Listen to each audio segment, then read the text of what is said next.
उत्तराखंड समान नागरिक संहिता यानी यूसीसी को लागू करने वाला देश का पहला राज्य बन गया है। यानी अब उत्तराखंड में विवाह, तलाक, विरासत और गोद लेने जैसे सभी कानून राज्य के नागरिकों पर एक समान लागू होंगे। हालांकि यूसीसी के तहत अनुसूचित जनजातियों और कुछ संरक्षित समुदायों के लिए विशेष छूट का भी प्रावधान किया गया है।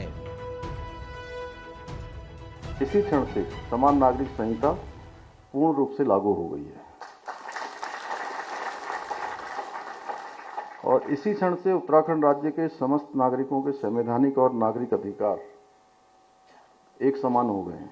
There is equality in terms of the marriage. There is equality in terms of the inheritance. There is equality in terms of the various provisions that were there in different like the Muslim law has some provisions, the Hindu law has some provisions, the other minority communities have different provisions. So now it has brought in all of them under the same ambit. UCC के तहत विवाह, live in relationship का registration कराना अनिवार्य होगा। साथ ही उत्तराधिकार कानूनों में भी कई अहम बदलाव किए गए हैं। लिव इन रिलेशनशिप का 1 महीने के अंदर रजिस्ट्रेशन कराना अनिवार्य होगा, नहीं तो 3 महीने तक की जेल और 10,000 रुपए तक का जुर्माना लग सकता है। वहीं लिव इन रिलेशनशिप में पैदा हुए बच्चों का 7 दिनों के अंदर रजिस्ट्रेशन कराना जरूरी होगा। यूसीसी बहुविवाह पर भी पूरी तरह से रोक लगाता है। सरलता से रजिस्ट्रेशन कराने के लिए सरकार ने डिजिटल पोर्टल की भी शुरुआत की है। सभी धर्मों में पति पत्नी को विवाह विच्छेद के पश्चात समान अधिकार देने के साथ ही पति या पत्नी के जीवित रहते हुए दूसरे विवाह को पूर्णतः प्रतिबंधित कर दिया गया है। भाइयों बहनों, समान नागरिक संहिता में संपत्ति के बंटवारे और बाल अधिकारों के विषय में भी स्पष्ट कानून बनाए गए हैं। इन कानूनों के अंतर्गत सभी धर्म और समुदाय में बेटी को भी संपत्ति में समान अधिकार प्रदान कर दिए गए हैं।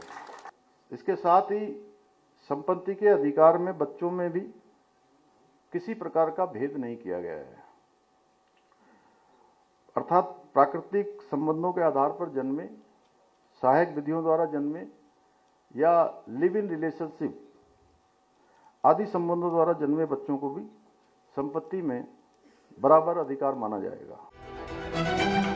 उत्तराखंड में यूसीसी लागू होने के बाद मिली-जुली प्रतिक्रियाएं भी सामने आई हैं। यूसीसी के समर्थकों का मानना है कि ये सभी के लिए समान अधिकार सुनिश्चित करेगा, जबकि आलोचकों का मानना है कि ये अलग-अलग धर्मों के अपने-अपने कायदे कानूनों और प्राइवेसी में दखल देगा, जिसकी वजह से इसे कानूनी तौर पर विरोध का सामना भी करना पड़ सकता है।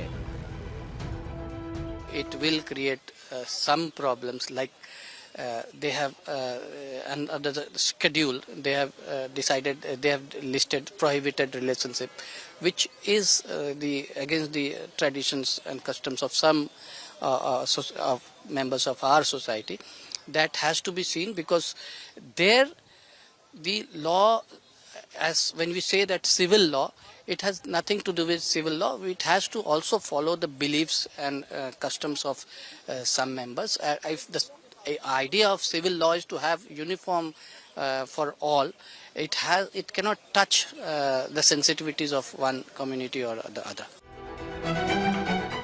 उत्तराखंड में लागू हुए यूसीसी का मसौदा रिटायर्ड जस्टिस रंजना प्रकाश देसाई की अध्यक्षता वाली 5 सदस्यीय समिति ने 2 फरवरी 2024 को राज्य सरकार को सौंपा था। 28 फरवरी को राज्यपाल से मंजूरी मिलने के बाद विधेयक को मार्च 2024 में राष्ट्रपति की भी मंजूरी मिल गई।